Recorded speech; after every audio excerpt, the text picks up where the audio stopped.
Hey guys, it's Adam back with another video, and today I'm going to be doing a video on how a PC works. And this is a new series I've put out, and what I'm going to be explaining is all the components you need and basically what a computer is in this episode today. So let's get into it.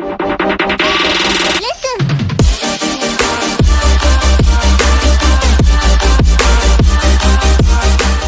Okay, so first let's start off with what is a computer, and the dictionary definition is an electronic device which is capable of receiving information in a particular form and of a performing sequence of operations in accordance with a predetermined but variable set of procedural instructions to produce a result in the form of information or signals. So it's pretty a long explanation and it doesn't really make sense. So basically what a computer is, it receives data and turns all those ones and zeros into images and your web browser and all that stuff, and a computer needs software to work, like Windows 10 or Mac. So I'm not going to go into that because I'm pretty sure you know what Mac OS or Windows 10 is. So another thing that you need for a computer is hardware, and I'm going to list all the hardware you need today and the basic stuff that kind of does. So let's start. Okay, so starting off we have the graphics card, and now this is basically the video output card and it lets you see everything on your screen. The next thing is the CPU, also known as the computer processing unit, and this is a little chip that you put inside the motherboard, which I will be talking about next, and basically it turns all those ones and zeros and stuff into all that data and creates all those ones and zeros. And now the motherboard is something that connects everything together. It has all the ports, lots of ports. I will have a separate video on that in this series, so I'm not going to go too in depth on that today.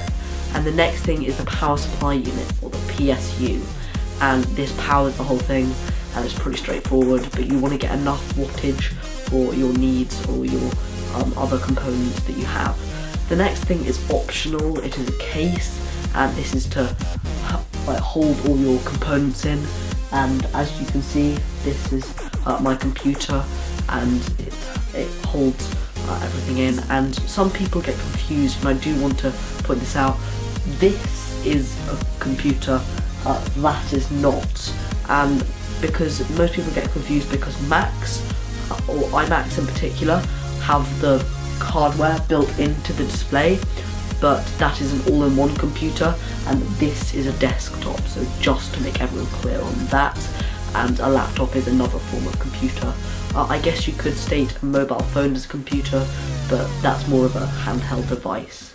So the next component is the hard drive and SSD. Now this is storage, and basically what this does is stores your data. So I will be going over hard drives and SSDs in another video, but basically what they are is a hard drive is a physical disk which spins round and stores all your data, and an SSD is a solid state drive that is there's no moving parts in it, so it just works fine and it stores all that data, but they tend to be a lot more expensive than hard drives.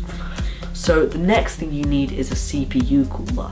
Now most of your CPUs will come with a CPU cooler, but that is not good for overclocking, and I will go into CPU coolers in another video, but basically what they do is cool your CPU, because your CPU can get pretty hot, so you do want to watch out for that.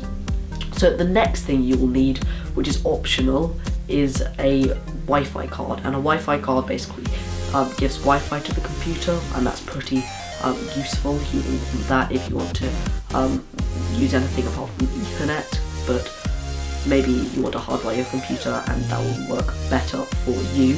And the other thing you will definitely need is RAM, and RAM is very essential. It is basically random access memory, and basically it's short-term memory, so it sends everything to the RAM to process everything, and then if you're long-term storing something, you put it to the hard drive or SSD. So they're basically all the components you will definitely need, but I will go into some more detail right now about all of them. Okay, so now we're gonna look inside a PC. So this is a pretty old PC, and as you can see, here's the graphics card, and there's a video output on the back, I/O, and here is the RAM. Now you can just take this out pretty easily. You just flick open these pins, and then you can get out the RAM, and that's what it looks like. Sorry if it's a bit out of focus, so I'll put that to one side. It can work fine with one DIMM slot of RAM, but 2 will make better performance. Now here is the CPU cooler, and the fan pin header is there. The power supply is, I think, over here, and here's the motherboard 24-pin connector. I'm not going to go over all the connectors because I will go over that in the motherboard and power supply unit episode, so you can see that. And underneath this CPU cooler is the CPU itself, so now we're going to have a look at that. So now here's the CPU, and you can see it is actually stuck on the CPU cooler, and that is because this pin layout here that you put in normally with the Ryzen 5 chips, this is also the same, or the Ryzen 7 as well. This will get stuck on, and it's quite annoying. If you want to switch CPU coolers, you will have to get some solution to get rid of the thermal paste. Now here, I'm not sure exactly what it is. I think this is a coprocessor. This is the chipset of a motherboard. I will go over that in the motherboard episode. And over to the left, which you can't see that very well, that is the hard drive and the optical drive. An optical drive is for CDs and stuff, and DVDs. There is not an SSD in this build because this is a very old computer and they only had SSDs pretty recently in technology. Now this is the graphics card, as I've already mentioned before. Here is a newer version of the graphics card, still pretty old, but here is a newer version. There's DVI port, quite hard to see at this camera angle, so they don't have HDMI, but it's still a pretty decent graphics card made by Nvidia. As you can see, the GeForce logo there, and you can see all these solder things right here and everywhere. It just looks pretty cool. So you will want to get a more recent graphics card if you are looking to game, so that is something you need to look out for. We'll go over that in the graphics card episode. Okay guys, so that is it for the video. I hope you liked it, I hope you learned something new, and please subscribe if you haven't already. I'm only got 11% of people who actually watch my videos subscribed. Please put that notification bell down below so you don't miss any of my other new videos that I will be putting out. Anyway guys, that is it for the video, and I will see you in the next